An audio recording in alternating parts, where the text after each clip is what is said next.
Você me permite começar esse vídeo com uma pergunta, depois um bom dia? Sim, tá na tela. O que você sente vendo esse resultado? Fica à vontade, pode falar. Posso acrescentar algo a mais? Esse time que o Del Valle ganhou, o Mutuque Runa, é o último colocado do campeonato equatoriano.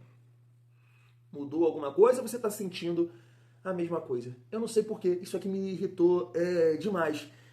E veja bem, família, claro que você olhando o atual momento, o Vasco na zona de rebaixamento, será que a gente pode dizer, pô, Thiagão, foi um livramento, irmão, porque, cara, a gente não tem time, de fato, o Vasco não tem elenco. O nosso treinador não confia no grupo, ele não tenta, ele não testa, ele não muda. Eu sei que é difícil, mas você tem que fazer, cara. O Ramon Dias, por exemplo, ele testou. Ele testou o Zé Gabriel e acabou dando certo. Ele testou o PH e acabou dando certo. E o Diniz não tem esse perfil. O Diniz não tem esse perfil. Ele bate ali na galera que ele acredita, que ele confia e assim vai. Então, de fato, o Vasco não tem elenco para estar em 3 competições. Por exemplo, no dia de ontem, a gente estaria jogando com o Mutuque Runa, e uma decisão logo mais aí contra o Santos. Mas me irritou. Me irritou demais. E assim, graças ao Piton também, Então, o Del Valle fez um gol no último colocado do campeonato equatoriano. E o Vasco perdeu de 4. Claro, com uma contribuição enorme do Lucas Piton. Agora sim, família, bom dia, uma excelente quarta-feira, um dia abençoado para todos nós. A gente tem aqui algumas informações em relação ao mercado da bola. Matheus Carvalho também deve receber aqui uma proposta e vamos falar também, mais uma vez aqui, do Carlos Cuesta. É isso mesmo, o Vasco não desistiu desse zagueiro. Mas vou propor um debate aqui com vocês, naquela pegada, naquele estilo do canal Vasco em Família. Separei aqui 2 cortes, Um é do programa de ontem, do Seleção Sport TV, e aqui já vai uma. Tô te dando um passe. Poxa, se o Paulo Nunes acredita na classificação do Vasco diante do Botafogo, contra o Botafogo, por que você não? E o outro corte que a gente vai reagir aqui e debater, contando também com a sua opinião aí. Poxa, eu esqueci o nome dele, cara. Família, perdão. Posso até botar aqui na edição e tudo mais. Mas é um corte do Charla, Tava por lá o Cantarelli, o Enzo, que é vascaíno, e o jornalista e torcedor, do Flucê, que basicamente ele levanta uma bola lá. O torcedor do Vasco é 22. Por que 22? Porque ainda defende o trabalho do Fernando Diniz. Segundo ele fez, até um esquema lá, como é que ele falou, cara? Ele chegou no YouTube, botou lá Vasco 1, Atlético Mineiro também 1. E aí ele foi em todos os canais do Vasco, ainda estão defendendo, todo mundo defendendo o trabalho do Fernando Diniz. Então ele levanta essa bola, números, alguns argumentos lá pra gente debater aqui em relação à sequência do Vasco também aí no Campeonato Brasileiro. Então chega aí que tem muita resenha nesse vídeo, mas antes, deixa eu te pedir aquela moral. Se não for inscrito aqui no canal Vasco em Família, se inscreve, deixa o like, ativa o sininho para não perder os próximos vídeos, comenta e dá aquela hypada para fortalecer aqui o nosso trabalho. Thiagão, fala da parceria no canal. Show de bola, deixa comigo. O Vasco em Família tá com uma parceria aqui com a Fute Fanatics. É isso mesmo. Quero comprar uma camisa do Vascão. Cheguei. Todos os links da camisa branca, preta, laranja do Léo Jardim, azul, tá tudo aqui, família, Todos os links na descrição, no primeiro comentário desse vídeo. Comprando no nosso link, não adianta entrar lá na Fute Fanatics, comprar a camisa do Vasco não, tem que ser aqui no nosso link. Thiagão, eu pago alguma coisa a mais? De forma nenhuma, você só vai estar fortalecendo esse belo rosto, fechou? Vamos seguir a nossa resenha. E assim, prefiro reagir aqui com vocês, a esses 2 cortes que eu preparei aqui do Charla e também do programa Seleção Sport TV. E aí depois a gente finaliza, com as últimas notícias do nosso Vascão. Então vamos lá, tá na tela. O Fernando Diniz tem alguns passagens dessa... Não, o último trabalho do Diniz não tinha nada a ver com isso do Fluminense, não. Tinha a ver com outra coisa que eu vou falar também. O Diniz, ele tem passagem... O Atlético Paranaense, esse jogo que cria muito, a bola não entra. No Fluminense 19, cria muito, a bola não entra. Agora no Vasco, cria muito, a bola não entra. Você não acha que é muita coincidência? O Diniz que é azarado? Porque isso não acontece com ninguém, só com o Diniz. Aí você acreditar, você que é um cara que vê futebol, acreditar em azar e espiritual é loucura. Mas eu não consigo botar a culpa no Então técnico vamos do lá, time não fazer gol. Eu vou te explicar por quê. Time que o time cria. Eu vou te explicar por quê. Eu Não. sou dessa sua Eu vou te tese explicar- aí também. Então, eu vou explicar porque assim. porque uma é o coisa... Diniz ou porque o não, Corinthians é a favor da tese? Não, ele é Porque por causa eu do acho- Diniz. Ele é por causa do Diniz. Deixa eu falar. Calma, eu quero te falar agora também. É porque, uma coisa assim, o time não tá errando, o Diniz vai pegar, comer todo mundo no esporro e mandar treinar a finalização. Na cabeça do Diniz, gente, ele acaba esse jogo se você vai falar que tá tudo bem. Ele diz que o Vasco tá jogando muito, que futebol é isso. Ele falou que isso esse é o ontem. Vascão. Sim. Desculpa, não vai mudar. A porra do Vasco não vai se sentir pressionado em finalizar bem. Porque o Diniz tá batendo palma pra isso o tempo inteiro. O Diniz bate palma pra todas as derrotas dele. O Diniz não existe erro. É um bom Como é que ponto, você não, vai pegar é um um bom ponto, técnico é um bom na ponto. zona de rebaixamento Mas que será não que fique internamente conformado é com assim, nada? filho? Todos os caras Ele dizem acha que ele é que o tá cara que mais certo. cobra, pá. Cobra sei o quê. futebol, o resultado não importa. Isso Pra é muito... fora. Não é pra fora, Não, ele pra é dentro maluco tá, com eu isso, acho que- cara. Mas Ele é eu acho que maluco ele tá com falando isso, a mentalidade Ele é do maluco dinizismo é com isso. isso, Independente cara. do erro Isso é ou não, coisa de tem que maluco, fazer. gente. Tá certo. Ele não enxerga defeito no jeito de jogar dele. Cara, não tem como a gente, em 2025, eu saber... Não, no último chave de quinta eu não vim na sexta. Eu vim no jogo que era antes do jogo do Vasco. Eu falei, já começou o protocolo... Na quinta-feira. Já começou o protocolo Gumora na zaga já? Você ainda não. Cara, eu não posso saber o que o Diniz vai fazer, gente. Isso é ridículo. Então, Eu sim, falei isso é antes, bom, sim, é se bom. eu sei isso, imagina os outros técnicos. Os outros técnicos vão rir, Não pode cara. ser regra. Os outros técnicos vão debochar do Diniz, porque ele é um técnico mais óbvio que existe no futebol brasileiro. Os outros técnicos falam, deixa, o Diniz vai atacar, vão finalizar mal, porque esse ele não treina a finalização, e a gente vai conseguir no contra-ataque Mas na não bola aérea treina a ganhar. finalização? Então, aí que eu tô falando. Não é muito estranho? Então, é só com ele que acontece Então, isso? mas- Porque acontece com outros técnicos isso? Mas não é pela, Mas, pô, pela não é, quantidade, mas eu não- mas mas eu não não é pela consigo quantidade achar- também de E chances que o aí? estilo dele Então, cria. Pô, não é possível Mas que ele não é queira. assim o Que aí tempo fica... Família, eu acho que é um dos pontos, tá? É um dos pontos. O Diniz tem um estilo de jogo, né, que você acaba tendo mais posse de bola, não em todos os jogos, mas na maioria, na grande maioria, você tem mais posse, e aí ele, né, acaba criando várias oportunidades, né?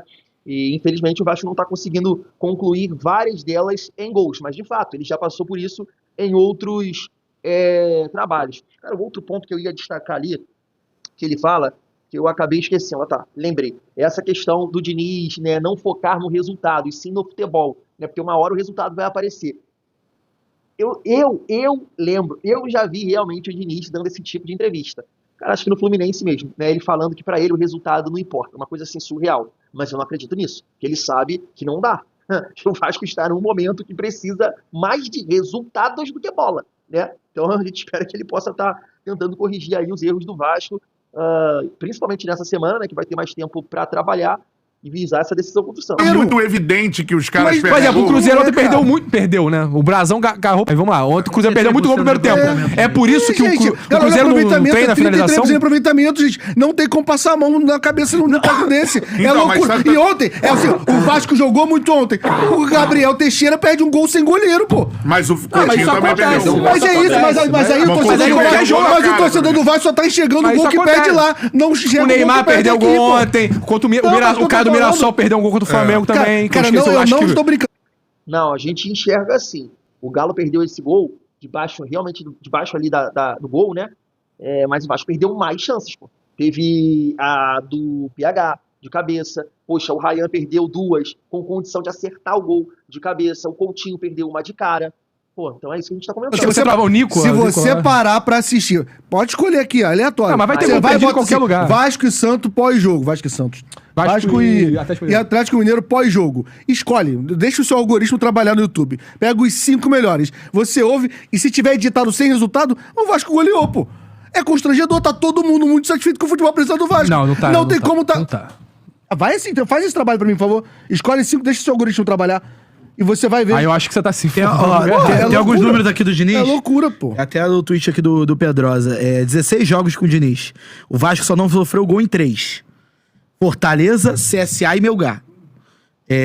2 pontos. Venceu os 3. Cara, nos últimos trabalhos do venceu Diniz, os três todos a jogos. média é mais de um gol por partida. Inclusive, um Venceu os trabalho três. bom do Fluminense. Não, tudo bem. Isso Não, não, tem não, que ser não, questionável, não, gente. Esse aí empatou 0 a 0. porque foi Tudo bem, gente, mas... ó, 2 pontos nos últimos 9 em São Januário. O que eu tô falando é...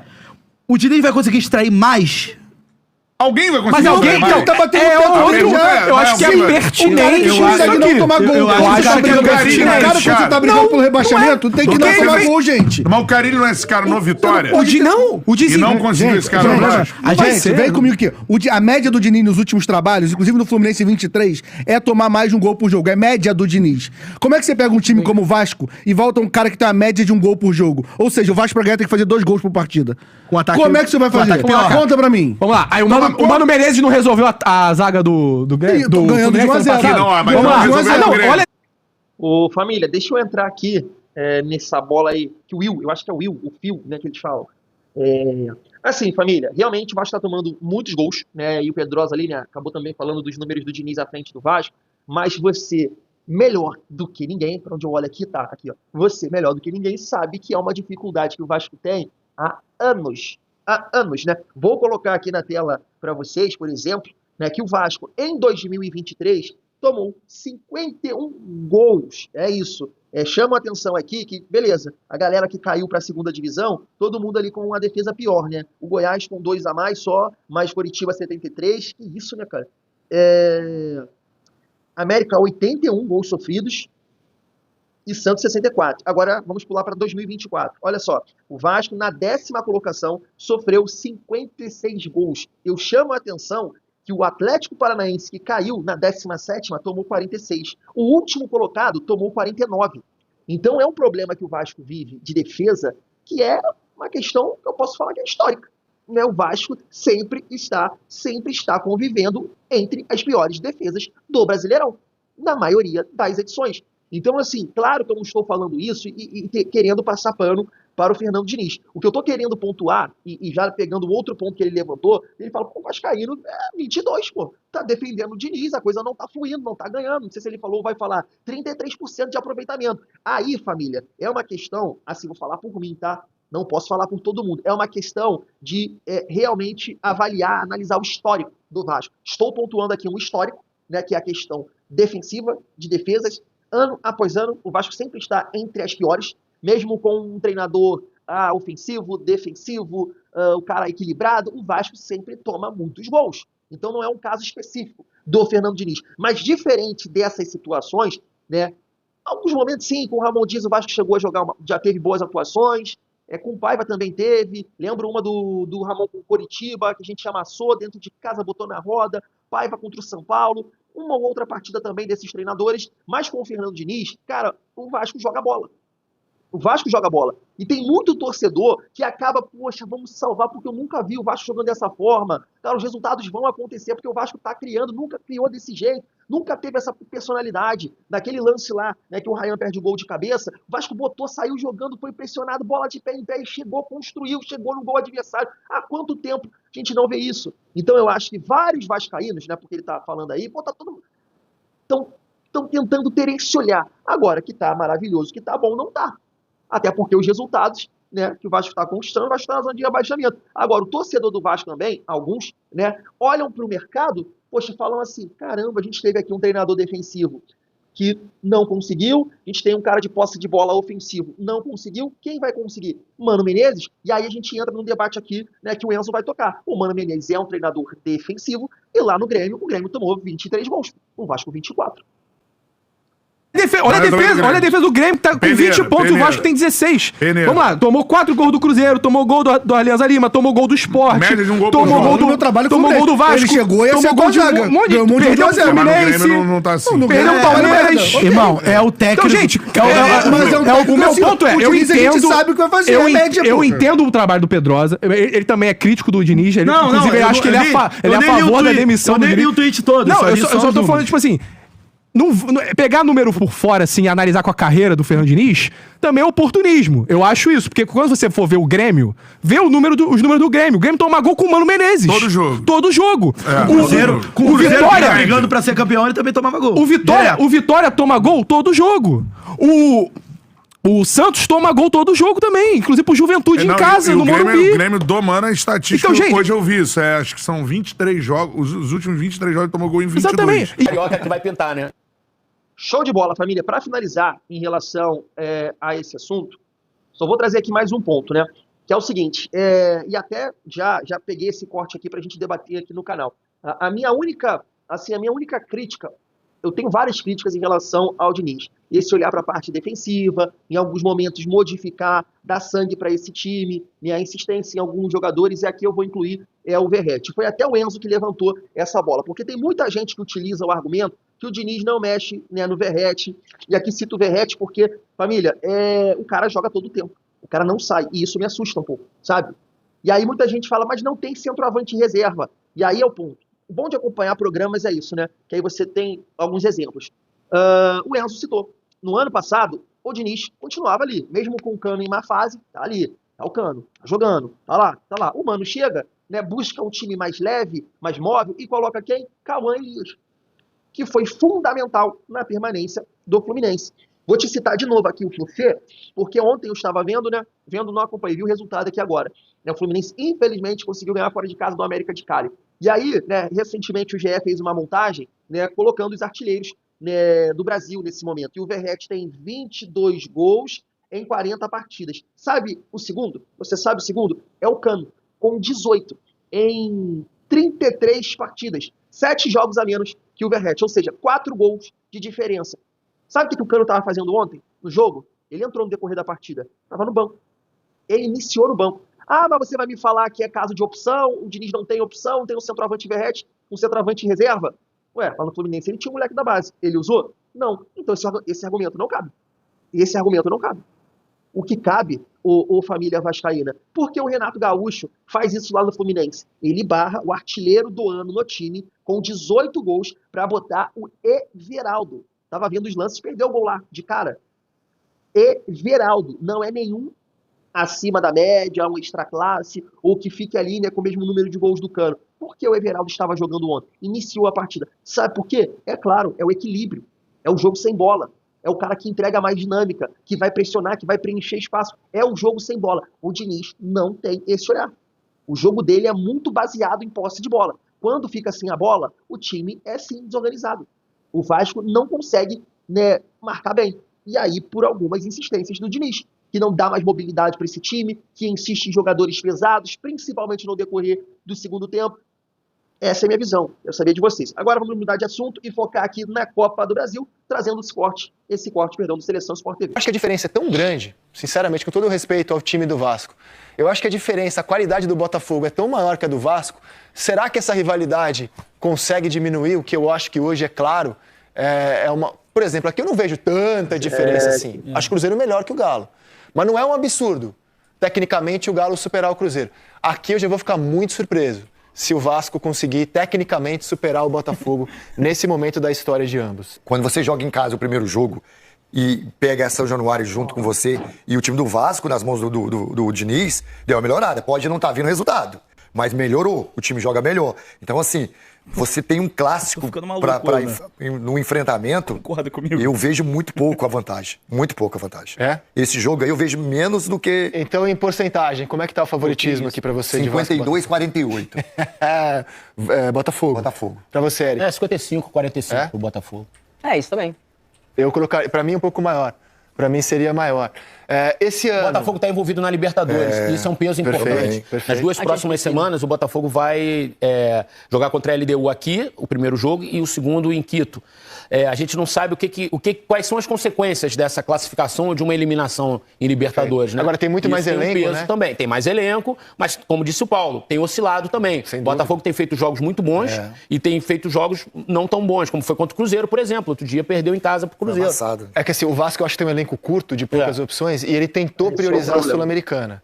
Agora ele está numa situação delicada no Campeonato Brasileiro. O Vasco tem um senso de urgência importante no Brasileiro. Precisa ganhar no Brasileiro. Não dá para abrir mão do Brasileiro durante os confrontos contra o Botafogo. Mas o fato de ser espaçado dá uma vantagem ao Vasco. Você pode respirar também, né? Você não precisa poupar entre um jogo e o outro. Esse ano eles se enfrentaram 2 vezes. No Campeonato Carioca deu o Vasco. O ano do Botafogo, para muitos, não tinha começado ainda. Pós-Copa... Foi Botafogo e Vasco, né? Para os 2 times. E o Botafogo passou por cima do Vasco em Brasília, né? Ganhou com alguma facilidade. O primeiro jogo do David Ancelotti, ainda que não tenha assinado a súmula como técnico. Exato. E era um momento onde o Vasco tinha feito uma baita de uma partida. Eu acho que foi a melhor partida que eu vi do Vasco com o Diniz. Sobrou contra o São Paulo. Acho que foi nesse jogo, inclusive, que o Zubeldia foi Foi demitido. Perdeu o emprego depois. Foi demitido, E assim, e você consegue ver dinâmicas realmente nessa equipe do Vasco. Uma equipe que cria, eu lembro que a gente eu participei do fechamento algumas semanas atrás, você vê volume de jogo, você vê a equipe criar, faltava realmente colocar a bola pra dentro. Mas ainda assim, acho que o Botafogo até pelo investimento, por tudo, bem favorito. Seguindo aqui a nossa resenha e para finalizar, vamos repercutir aqui, né, 2 notícias que aconteceram ontem à noite. A primeira em relação ao Matheus Carvalho, tá aí, informação do canal Atenção Vascaínos. Um clube de Israel tem interesse no volante e pode apresentar oferta de 2 milhões de euros, cerca de 12 milhões. O Vasco ainda não foi procurado oficialmente, mas o contato deve acontecer nos próximos dias. Sem muito espaço no elenco, Matheus Carvalho vê a proposta como muito boa e as conversas podem avançar em breve, né? Pegando um gancho da entrevista, do Admar Lopes, ontem no sorteio da Copa do Brasil, ele falou, né, que essa semana poderiam acontecer chegadas e também saídas. Família, assim, cara, a gente sempre comenta isso, né, que o Vasco vende muito mal e tudo mais. Matheus Carvalho, por tudo que aconteceu, né, na temporada, acabou tendo, no ano passado, quero dizer, tá?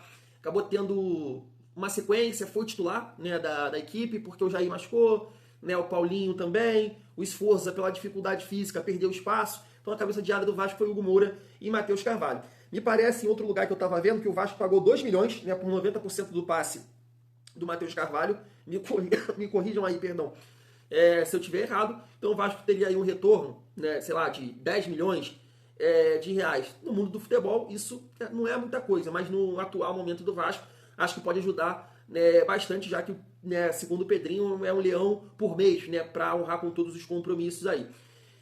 E é um jogador que você para pensar assim, família, será que esse atleta vai ter sequência no Vasco ao ponto de valorizar e futuramente você, né, vender por um outro valor, né, quer dizer, mais papel colorido?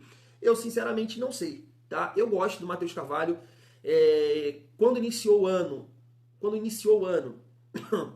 a gente comentava aqui que o Vasco tinha várias opções no setor de meio campo e o Matheus Carvalho era uma delas, mas infelizmente, né, não conseguiu, nas oportunidades que teve, contribuir, né, sempre muito mal, sempre entrando muito mal, tanto que o Diniz nos últimos jogos, né, não está optando por ele. Então esse é o questionamento que a gente vai fazer. Será que ele vai ter sequência futuramente? Será que vai ajudar? Será que a gente consegue valorizar ou não? Porque se o Vasco não tem esse entendimento, é melhor vender.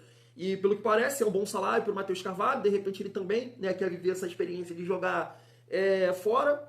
E é isso, né? É um jogador também que faz parte, na minha opinião, dessa barca aí que tem que acontecer no Vasco. Família vascaína, mesmo sendo jovem, claro, como eu estou dizendo aqui, pode valorizar. Mas é como eu sempre falo com vocês, futebol não é fácil. Muita gente venderia, como vai ter muita gente que não venderia, sabe? É isso, na minha opinião, né, eu acho que tem que vender, família.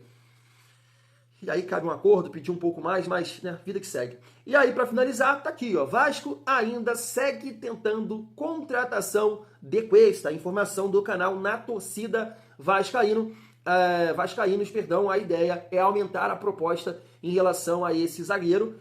Acho muito difícil, né, muito difícil aqui essa negociação, porque parece que o Galatasaray quer, né, 8 milhões, o mesmo valor que pagou nesse atleta. E você pagar 8 milhões, né, em um zagueiro é muito complicado, né? Por exemplo, basicamente, né, o Vasco ficando na Série A esse ano e vai ficar, então aumenta mais, aumentou 1 milhão no ano passado, né, de euros com a permanência do Vasco na Série A e vai aumentar mais um esse ano, então em relação ao João Vitor. Então, de novo, você vai pagar 8 milhões de euros por um zagueiro? Sei. Thiago, mas a gente tem urgência. Tem, concordo. Mas você tem a confiança que esse jogador não vai ser um João Vitor? Isso. Mas, infelizmente, você fica numa situação de ter que arriscar, né? Não sei se o Vasco vai chegar nesse valor, mas você tem que arriscar, porque é aquilo que a gente comenta, né?